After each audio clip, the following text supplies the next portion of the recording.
Netflix's Love, Death, and Robots season 3. Season 3.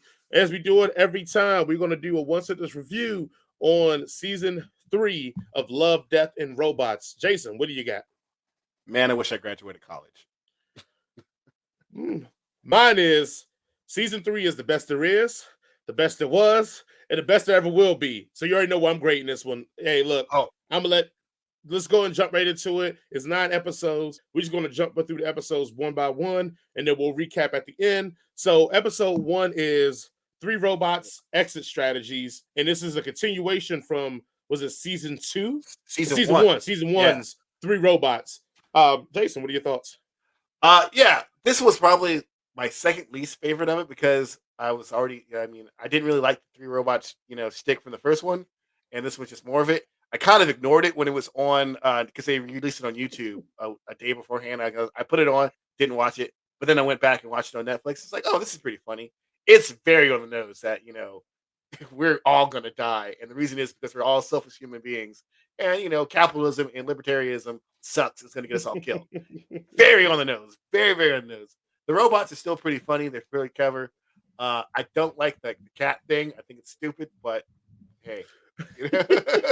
You know, like the tie-in with the cats end up being the intelligent species left on Earth.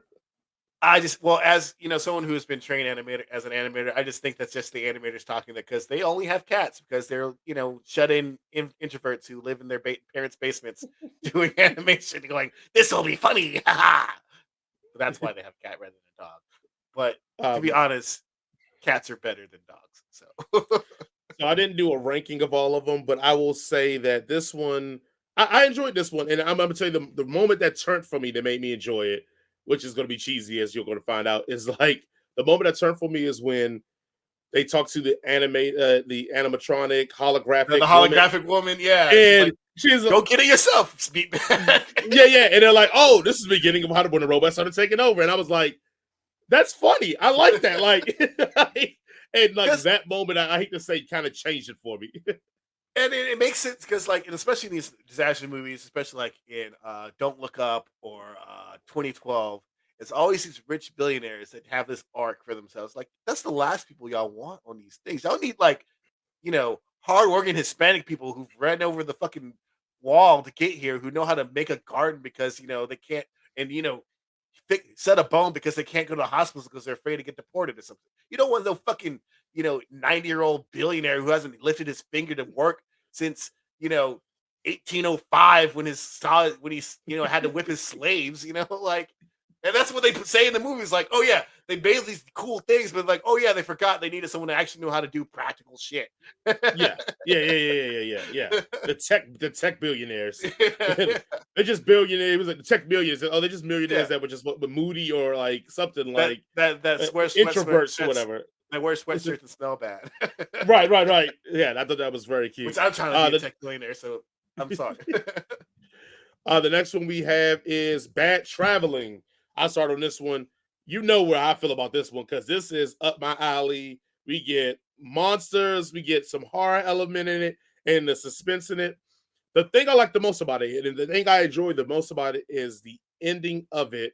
Because is that guy really a hero, or was he just smarter and clever than everybody, or could he be both? Because he made a Oh, choice that was the right choice, but the way he went about dealing with that choice was very villainous. So, like, I look, I love bad traveling, and I thought the ending was fire. Pun intended. I thought that it just it probably ranks up there. If I was going to choose, it may be it's probably in my top 3 for sure.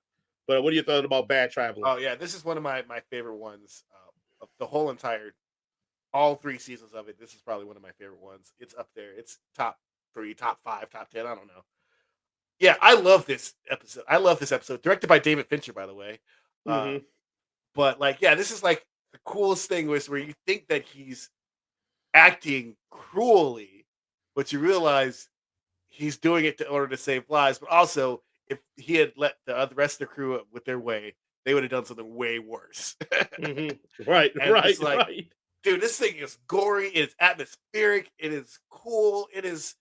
Only problem I had is that the two brothers died first. I said the same thing. I said that to my wife. I said, "Damn, they're gonna do the brothers like that." And the two Especially when you brothers. find out at the end. Especially find out at the end that like they didn't have to get done that way. That's when I was like, "Oh, that's really some bullshit." Yeah, but other than that, I was like, the only two black dudes on the thing because one brother's trying to help out the other brother because he was injured and they didn't want him to get sacrificed to the giant crab, but he got them both at the same time. And I was like, Mm-hmm. damn. Yeah. But Especially when you find it out all was the jokers was like drop them off at the other island, and you're like, yeah. "Nobody did the brothers like that." Then if Like, everybody how else can was he like, get it? "Good chosen Could the have two shot the other one jokers," dude. right, right, Especially because the one dude was like, "Oh, he meant step to the right." Like, I guess it's my time to go. right. But yeah, But this episode this is what I love about the animation field. I love about animation. It's like you can just tell so many great stories mhm. and just have like the only thing really your only limitation is your budget because the more money you got, the better your animation is going to be. And but if you got David Fincher doing shit, you don't really need a budget. He'll make it work with two fucking spheres and a microphone. I don't fucking know. This episode was great. Absolutely. Absolutely, absolutely. The next one we got is the very pulse of the machine. One I guess was on another planet, shipwrecked to the certain or space shipwrecked, and she has to try to survive. And she finds out that there is actually some artificial intelligence on this planet that is trying to do some things. So yeah, you go ahead and start this one. Let's start the last one. You start this one. Go ahead. I was thinking about because I'm not a big fan of the shell shaded style of 3D animation where things are like trying to look that 2D look. I'm Mhm. not a big fan of that. But as this story progresses, it's definitely a mind fuck. It's definitely a very trippy episode. The shell shaded style definitely works towards the story that they're telling and the visuals that are going with it. And the ending, whether she's dying of drugs or that thing is actually true, who knows? But Who yeah, knows? I Who really like knows? this one. It was really cool. It's a very simple kind of episode. All she's trying to do is get from one place to another without dying. Right? That's Right. the story. But she finds out like more levels to it, and some like artsy fartsy stuff because starts hearing someone reading poetry to her and stuff like that. And it's pretty cool, and the visuals are pretty awesome in this one as well. Yeah, I want to say it is the simplest story with I feel like the simplest looking animation. Um, it it wasn't high on my list.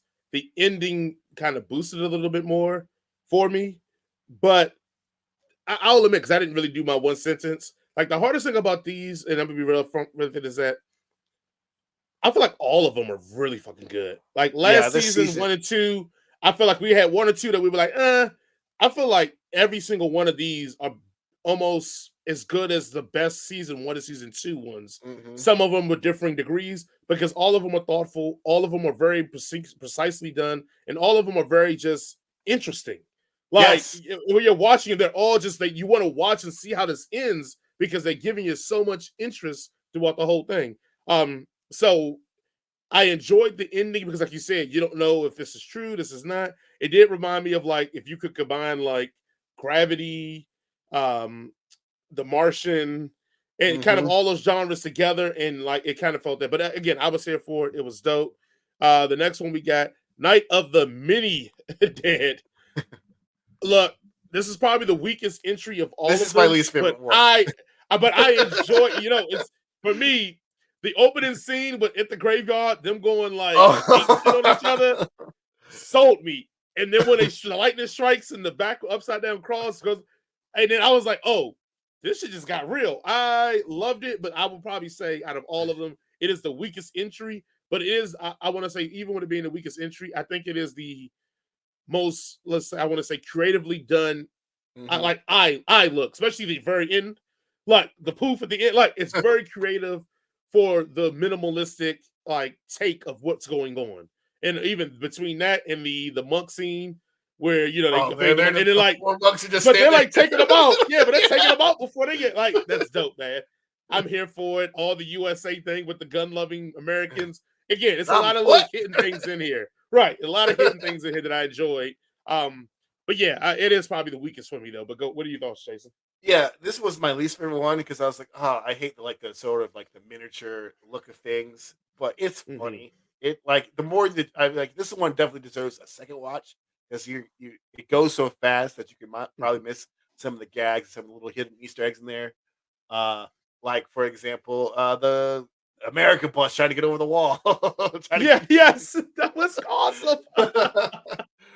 But yeah, it's still funny. It's still great. It's just like as all with especially some of the latter episodes, it doesn't really hit you in the mind. Mhm. Other than the fact you can say that we are all a small fragile part of this universe that could be gone in a blink of an eye. But Facts. that's more of me just being depressed, and I just think about that all the time. But yeah, I mean, like I didn't really like dig the anime stuff for the game, but as it progressed, I was like, okay, I get what they're doing here. It's actually pretty remarkable they were able to do this, and it's actually pretty funny and pretty entertaining. Even though it's my least favorite, it's still a lot better than the shit that we probably get. It's a lot better than senior year and Tip of Dale Oh, District. oh, 100%. It's not even close. Let's Just go one on. episode. Let's go on to the next one where we got a Kill Team Kill. And Oh, go ahead. What are your thoughts on this one, Jason? I absolutely love this one. This one, uh, it's just so over the top, and it also has it had Joel McHale in there, it had Seth Green as voice actors, probably a couple other people that I'm missing, but this shit is hilarious. It is GI Joe meets the Predator meets just the most glorious shit you've ever seen, and it's Yes. hilarious. I was like the whole macho gung ho like we're soldier thing. It's paid to perfectly. The animation style fits it because it's like that 80s style, like G.I. Joe. GI Joe Yeah. style. Uh, the bear gas or whatever it's called, it's just overly toply stupid. Like, why would you recreate that? But yet it's like completely unstoppable. It's just pure comedy gold, and the animation just backs it up and makes it just even more funnier. I mean, you get the thing starts off with the camera being low while someone's peeing on it. Alright? Yes. Yes. And so that's what you're going to get into. All right, this is what they're doing here. This is it's fucking hilarious. It's great. No, the Kill Team Kill is probably on my top one of my top favorite ones here because, like, yeah, it's bad shit. But and I'm gonna tell you the gag that got me that I was like, okay, this is just well, it's a couple of gags that got me that was it, but one where he picks up the long blade and he goes, "Oh, this is almost as big as my dick is." I was like, that's awesome. But two, when he's like, "Yeah," he goes, "Can that kill it?" He goes, "Nah, it has two other functions, but only function that works is the third one, and it says fuck off." Like that gag just I lost it. I lost it down here, right? I was like When they get it's back to the base, it's funny. like you didn't leave it like this. Did you? It's like no, I didn't. No, right, right. And then I've got even the joke he makes after he says, like, no, I didn't. He says, "Oh, I like what you've done with the like something like I like the improvements to the place or something like that." Like it is, yes, it is. When you hit it on the head, because I didn't even think about that. When you said like Predator, like it's Predator for new age because it's very macho, it's very masculine, it's very over the top, it's very we're the baddest dudes ever doing this thing. The only issue I had, which this is always sad because I like the morbid stuff. I hated the way the very end. Like I felt like all they went through, it deserved a kind of I don't want to say a happy ending. So I kind of hated that like it for this was all for naught kind of situation. Of course it is though, because that's like how it ends in the Predator. Except they, aren't as smart as Arnold Schwarzenegger to run the fuck away. Right, right, right. Yeah, again, that's the only issue I had with it was just that I'm like, oh, also the can you tell something to my wife? It's like, what is it? I'll tell her anything. He goes, I slept with his sister, just say right. and then he dies. And then he Right. totally It's dies. so good. It's so good. Oh my god, it's so good. Told you, I think this probably up to my favorite. I know it's not my favorite because I think we're about to get to my Oh, favorite next. So we're about to get to my number favorite next. episode 6 is Swarm. Oh my Um, god. Go ahead, Jason. Go ahead. it because you're the animation guy, so I'm gonna leave that animation part to you and let you talk about that. But you get two a brother and sister that are the main characters in here, which is dope. But the thought process of colonization, slave labor, all that stuff being presented from two black people are the ones that are having this conversation. just thrilled me to all my content. But also, it is a certain beauty about the story that's being told here of like this race and this species that basically has built this community. They basically built what America really wants to be. Like you incorporate all these races to make them laborers to serve like one master, but everybody's happy with it. Like, and I know that's a down thing to say about America, but that's what America wants to be. The America wants to function as a country, but everybody's happy, but everybody's provided for, but everybody has their role and everybody mingles together and does what their role is to help provide to keep this colony together.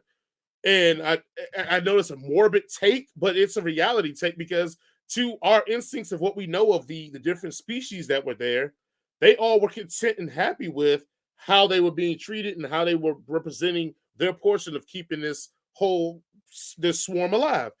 Um, it shows the human side of greed and colonization and all that. And like I said, coming from two black people shows that maybe it's hope that once we evolve to a certain degree, we could just be as power hungry, as nasty as the people that are oppressing us. That is Everybody wants to hold the yeah, whip. that is true equality when we can be at the point where we are just as nasty as the people that oppress us. So I love it. So I'm gonna let you take it because I know you're gonna talk more about animation and all other good stuff. But I dug it. Swarm is my favorite one by far. So while I was watching this, I was thinking of a certain movie that also had impressive visuals. It's just that the story sucked. What movie was that? Avatar. And I was like, this movie right here has impressive visuals and the story is fucking good. You can do both. I was thinking like it just popped into my mind. But yeah, Jason, you're absolutely right. The storyline of this is impeccable. These two people are having this moral conversation about exploiting this race that would be absolutely 100% fine with being exploited if they could, figure it out. They would not care whatsoever that they were a slave race because they don't care because they're not sentient, but they are kind of sentient. But also at the end of it, you see the hubris of mankind because I can't remember the doctor's name, but he's like, "Yo, I'm going to set this as a challenge. You're not going to do this to us." And they're like, "Yeah, we are." Right. It's like you see that creature right there that's killing me with your vomit. Used to be a civilization that spanned over galaxies. Now look what they do. They icked up vomit. Yeah. Because we made a better version of them and killed them, and now they come and serve us. So it's like it's an interesting way of thinking. It's like the perfect society would be a society where everybody, does their thing and everybody's happy doing what they want to do. But also in that, it's like they're all idiots. They're all like none of them are sentient. They're just mindless drones going about their thing. And it's like that total of like interplay of like, yo, we could use this because they wouldn't care, but also like they do kind of care because like, hey, we've been here. You think y'all are the first people to think of that trying to use us? Nah. It's like it works on so many levels. Like from the beginning where he rides the spaceship with the other aliens to this place. Like I would like to see. Like this is the one thing I hate about Love, Death, and Robots is that we only get one episode of this shit. I like to see a movie about this. Like this could easily be a 2-hour movie that I would sit there and be like, "Oh yes, indeed," write notes and shit about. Right. And that's that. I love this episode so much. Like the various different creature designs reminds me of like the Swarm or the Zerg from StarCraft to like aliens, and it's just so a lovely thing to look at, but also just a great, interesting story plot to go along with it too. And it's my favorite episode of the season. I'm with you. I feel like all of these strong episodes. Right. I'm with you. I feel like all of these I wouldn't mind seeing sequels of. Like almost every single entry of this, I would not be seeing like a continuation of the story. All right, we're going to episode 7. What we have is Mason's Rats. I want to call this the Pixar R-rated version of a Pixar movie because it feels like Pixar. It feels very homely, but then the creativity they do at the end is something that like Pixar's great at, like making people that seem bad or stark or villainous get a redemption or vice versa. The story writing here is so simplistic but so sharp because there's so much development in the things you don't see. and then when you do start seeing things, it's worse than what you imagine. But it Mm-hmm. also it's a it's a very, I want to say, a very subtle episode that does a lot with very little, and Yeah. it's so impressive to see that.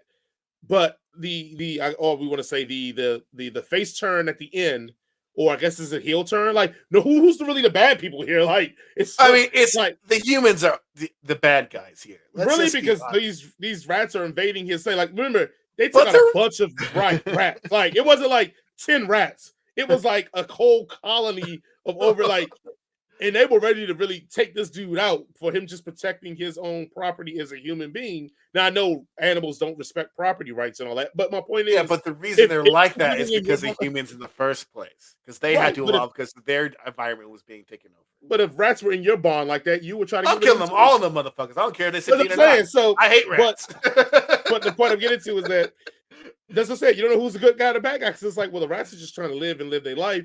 But this dude is like, dude, I don't want these shits on my property, destroying my stuff, eating my stuff. But I love the fact that the brutality was so extreme that the owner felt like it basically reminded It's him like, of war damn. times. Yeah, he's like, I can't do this to these people. Like, it's one thing to get them to be gone. It's another thing to pretty much treat them as hostile and like pretty much obliterate them in the most painful, excruciating, devastating, traumatic ways ever. Because they Like, weren't just killing the rats. The dude was flipping it up and shooting them with lasers and then cutting their heads off and putting them on spikes and shit. Like, right. it was.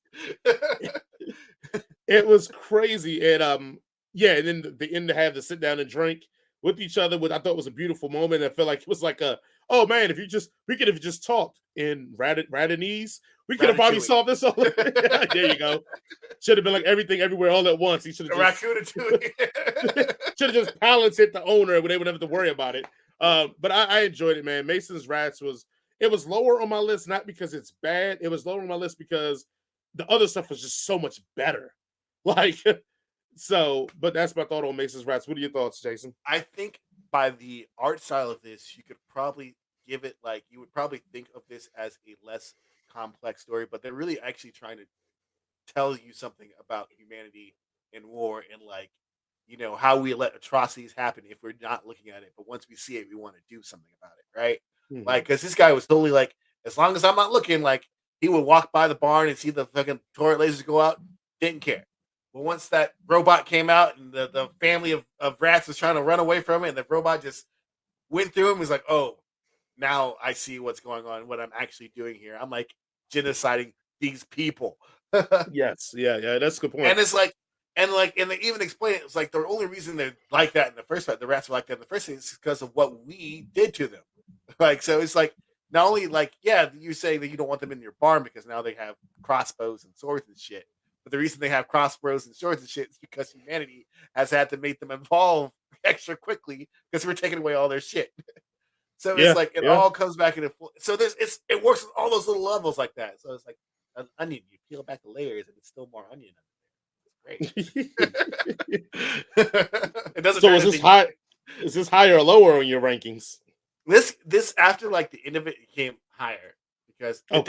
it does give a message of hope. Like, yes, we can actually sit down and like have a drink together and like be at peace if we realize the things that we're doing are bad.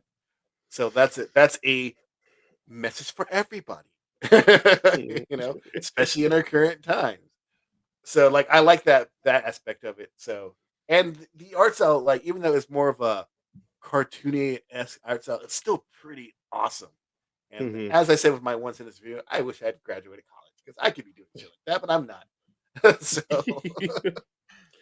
All right. We have in vaulted halls entombed, which is the number 8 one. Jason, what are your thoughts on that one? remind me of the story of this one again. This is one where there's an ancient evil in this Oh cave. no, this is That the they, yeah, Cthulhu one. Yes. Oh god. yes, Okay. Okay. yes, yeah, I yes, can't believe I forgot this. Oh shit, this shit was awesome too. I yes, yeah. don't. This is high on my list as well. Very high on my list as well. Your boy Joe Manganiello is in there. Jay Courtney's in there. They got their likenesses in there, and also Cthulhu's in this. What else do I need to be saying? This shit was awesome. Like you had soldiers trying to deal with fucking Cthulhu. This is what like give me shit like this. Like, Mm-hmm, I mm-hmm. love stories of capable people going up against shit they have no fathom idea about how to work around. Like, give me a movie about this. This shit would be awesome. Like, and there's nothing, you know, deeply philosophical about this. There's no onions to peel about this. It's about a team of soldiers go into a cave and discover something that they don't know what the fuck was going on, and that's it. Right, right, right, But right, right, that right. shit is awesome. Like, just awesome. Yeah, simplicity on the story side. As I said, dudes walk into a cave, shit goes wrong. But just it it's a Cthulhu, everybody. There's a Cthulhu Mm. in there. And when you throw Hold Cthulhu on, into it not makes even everything. in there. It's not even in there. It's chained up, trying Yeah. to get the fuck out of here. Yeah. It makes everything better. Give me more stuff like this. Like, like some of like the facial stuff, because it was reaching more of the uncanny valley, but the animation is still on spot. You can definitely tell it's a blend of motion capture and hand animated stuff. But yeah, give me more of this. Like, this is what I hate about this show. Like, I want this stuff all the time, not once every 2 years. um, I'm here for. The animation is beautiful. Not even just the animation on the people, the textures of the environments Yes. are fabulous. Because there's an opening scene where they're like in the desert area, kind of in the mountainous desert area, and it looks beautiful. It looks It great. looks amazing.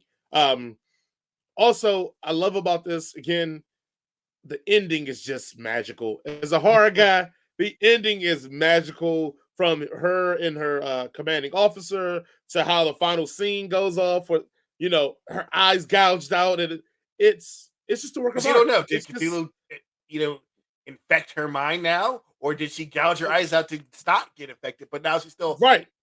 messed up in the Who head. You don't knows? know. Who knows? But it just, and I love the fact that it's like, if the scene before the finale is like, yeah, I'm leaving one round in there for me though. Like, she even's like, we're not getting out of this alive. So Oh, I'm going. But when she gets into it and realizes what the threat is, she pretty much goes 8-lit on it, and like she runs out of rounds. And now then you cut to the final scene of her. Yeah, it's so good. Just the beautiful. best line is when they find the tomb, the temple or whatever, and Jay Courtney's character starts playing, and she goes, "God is dead. Embrace the suck." Yep, yep, yep. I was like, that's who you want on your team. That's some cold hearted like badassery. Look, man, it's that, yeah, in the vaulted halls, Entombed is Oh, just mwah. because it's great. It's great, guys. I mean, and everything leading up to the, I know the break reveal, we keep talking about the reveal, but everything leading up to the reveal is really good. It's really strong. And you know Yeah, what I'm I spoiling thought all these. as I watched this, and you'll probably, when I say it, you'll be like, you're right. This should have been Prometheus. You're right. This You're movie right. should have been Prometheus. It should have ended with like what the originator people chained up or whatever, waiting to be free, and them having to go through all this stuff to get to this point and realize, oh shit, this ain't what we wanted. Yeah, Like, this is not what we signed up for. and can you as soon as imagine I if, was, as soon as I I would saw say, those bad things, I would have walked. I'd be like, "Yep, I'm walking right on right, back right. out." And could you imagine if Prometheus would have ended like this, with Wayland being the last survivor, but now he's crippled because of whatever he went through? So then that jumps off the whole Aliens Look, franchise. Anyway, just fan wishing that would never happen now. So yo, opportunity missed. All right, now we jump. creativity is dead in Hollywood. Yes, absolutely. Now we're going to jump into the last one we have, which is with Jibaro. Jabra, There you go. Jibaro, How do you Jibaro. explain it? I don't know. I don't speak I'll Spanish, go with guys. this one. It probably was the best looking one out of all of them. Mhm. The premise is so artsy that it took me aback, because I wouldn't expect that in this show. Because what we got all before, the first 8 are bangers too, but it isn't this. This is almost relative. It's not my favorite. I probably say it's a masterpiece in the sense that this is pretty much for me a A24 Love, Death, and Robots. Yep. It's so beautiful, but it's still horrific, but it's still traumatizing. But it's just, you can't stop watching it. And then when it gets brutal, you still can't stop watching it. And then when it gets to the finale, you're almost, you don't feel bad for him, but you kind of feel sorry for like That's the way all of it. yeah. Yeah, like all of this, because human nature is still human nature, and his disability end up being a strength for him in this situation. But his human nature is still the folly of man, and it's such a beautiful, and even how he ends is so beautiful as well. But yeah, it's just good, man. It's a great way to finish this and make me be like, hurry up, season 4. Like,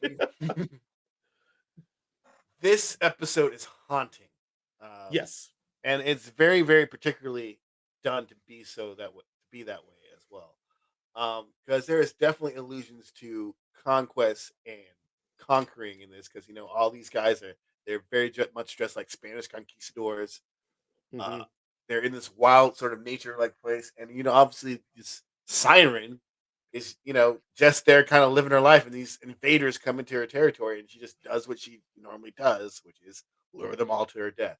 Hmm. And and it's like this kind of different like interplay between like her being fascinated by the guy who didn't get lured to her death, and like him being fascinated by her, but his greed still overwhelming him to the point where he basically rapes her.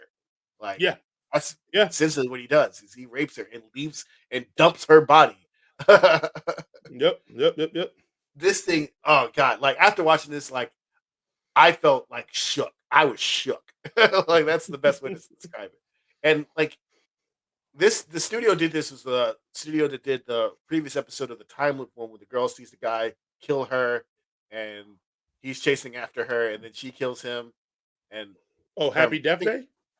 no from the earlier seasons of Oh, Love Death yes. I Robots. know you're talking about. Yeah, I know you're talking about. Yeah. Okay, I'm with you So now. the same studio, but like I don't know what they doing on their day jobs on the overtime. What where they at? Because like this has like at some points of this, it's like because they're doing like a lot of they're also doing a lot of blending between motion capture and hand anim itself. But at points of this, it's like especially with the rendering on this and the detail and the character models, points of this is like, is this real? Like, am I looking at just a dancer dancing in a elaborate costume, or am I looking at something animated? Like, it's Right. really blurring that line between that uncanny valley between what can be realized in computer generated graphics versus reality. And at times in this, and especially in that last one, I was debating whether or not these is it real or not. Like, are they shooting an actual actor versus a digital one? Hmm. And this one definitely blends that line even more so than the last one did. But yeah, this was haunting. Obviously, it has parallels to colonization and stuff like that. All these episodes have some sort of message about how humanity fucks shit up for the Right, most part. right. And this one is probably the one that's going to sit with me the longest because of how just how visceral it was. Just how like Hmm. kinetic and like the dancing, the wailing, and just the way like they were over ramped and under ramped and movements and stuff. It was just so kinetic and so visceral. Like, yeah, this one's gonna sit with me for a while. Right. So, but not my favorite, but probably the most affecting one. Yeah, yeah. Yeah. I mean, it's so more I can say about that. It is yeah, it's so yeah. I mean, that's our whole review of Death, Love, and Robots on Netflix. Please go check it out. We're gonna finish off like we always do. Jason, what would you rate Death, Love, and Robots? 5 out of 5. When I get down on these other movies, these Chip and Dales and senior years because they lack creativity, it's because there are people out there who can do things that are creative, that are funny, that are groundbreaking, that are Mhm. imaginative, and yet we get regurgitated nostalgia bait bullshit. So that's pisses me off. But this shit is here. 5 out of 5. Um, hire these people. Make them do shit, please. Right. Like these are the people that should be making the future Hollywood sci-fi fantasy movies going Anything. forward. Make Like, them rom yeah, coms. I don't give a shit. make them rom coms. I mean, yes, because senior year show that you don't have to be good to make a rom com. So yes, I guess I agree with you there. Yes, they can let them make rom coms as well. Okay, man. You're ready.